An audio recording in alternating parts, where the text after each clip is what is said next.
Hey there, my friend. It's time for our weekly wisdom card draw.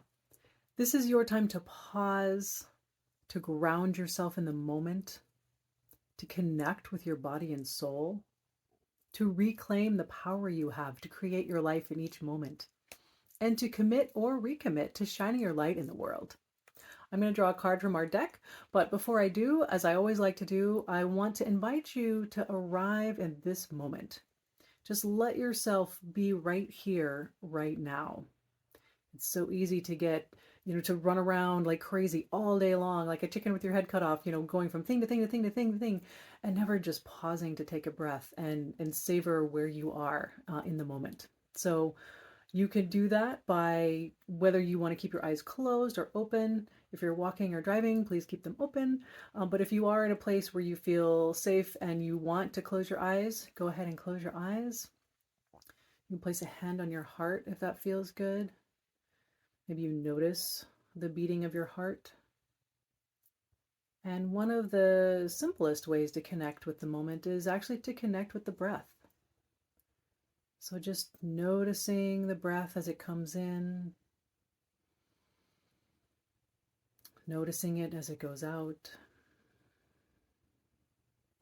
And there's no need to actually change your breath. You don't have to do deep breathing or intentional breathing. The intention here is really just to notice the breath. Notice what's already there. So it's not about controlling or changing or fixing, just being aware of what's here. Knowing that in this moment right now, there is nowhere to be, nothing to do, just letting yourself be right here, right now. And as you continue to breathe and be and notice whatever is coming up for you, I'm going to bring the cards to my heart and ask to be guided to the message that will most inspire you today to be right here where you are and who you are, and allow yourself to just shine and be in who you are.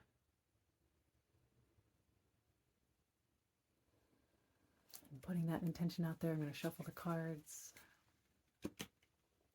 You can just keep breathing and noticing and taking this time for you and allowing yourself this time for you.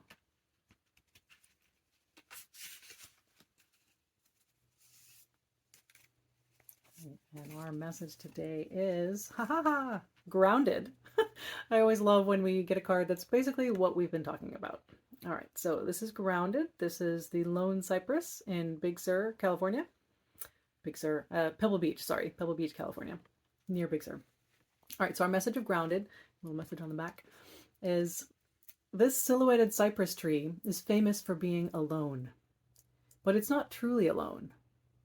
Look closely and you'll see the supporting cables keeping it grounded. You'll see neighboring trees nearby. What keeps you grounded? What support reminds you who you really are? Maybe it's a breath, your bare feet on the earth, or a prayer to the universe. If you're feeling scattered, perhaps you've lost connection with your ground. Don't panic. Grounding isn't about never losing connection.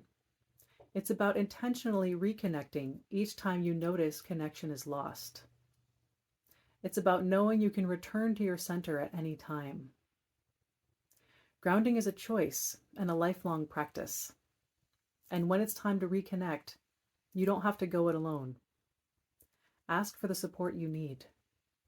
Feel the support flow in. Feel your roots grow stronger and deeper. Let that message sink in for a bit.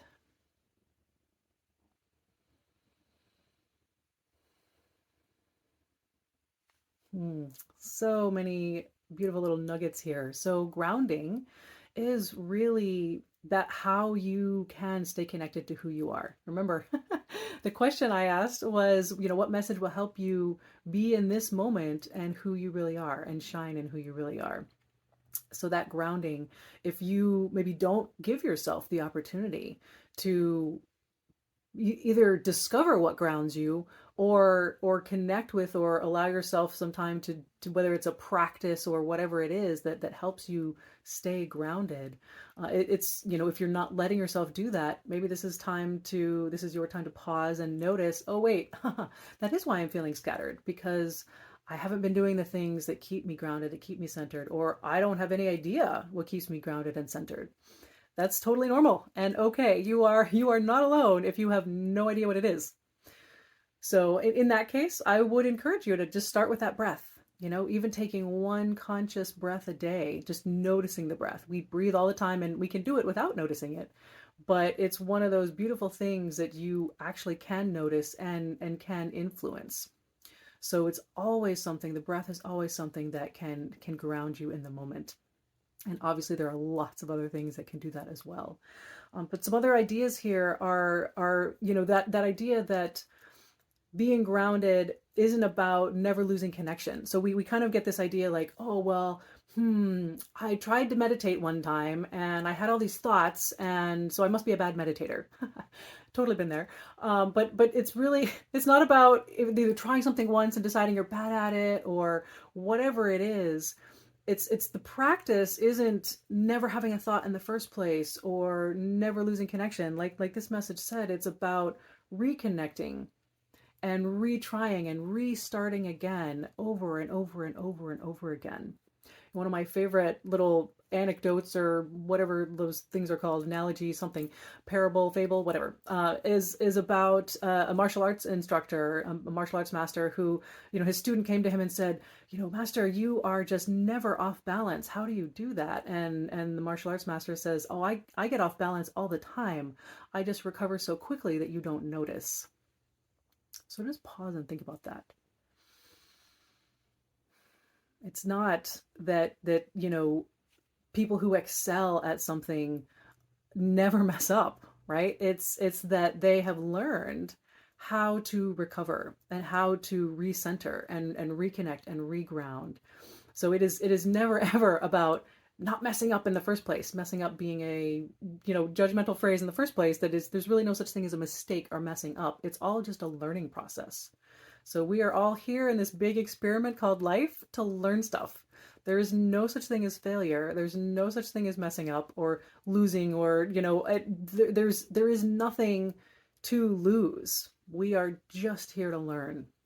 So when you allow yourself that space to experiment with what helps you regain your center, not never lose your center, but regain your center, reconnect with it, re-notice it, re-evolve it. As you go through life, the things that keep you centered and grounded can evolve and change. Sometimes, you start off with the basics. Oh, the world says, meditate for 10 minutes a day or 2 minutes a day, or take a breath. Like I said, those are things you can start with, but as you learn what works for you, you start to give it your own twist or your own flavor. Because at the end of the day, I have no idea what's going to work for you. No one else has any idea what's going to work for you. Only you really know what works best for you. And so discovering what that is, and going through your own process of discovery and learning to trust yourself and not really needing to listen to all those voices out there. They can give you a good start, but the start that they are supposed to be giving you is how to trust yourself and listen to yourself. So as you go on this grounding journey, I wish you curiosity and patience with yourself, and just all the grace in the world to experiment with what it is that helps you stay connected to who you really are and regain that connection, asking for that support when you need it, whatever it is that can, whether it's the supporting cables or the other trees or the roots, whatever it is that helps you be strong in who you are and be strong in your ground. All right, my friend, here is our photo again. Have an amazing week, and I wish you much grounding and appreciate you being on this journey together.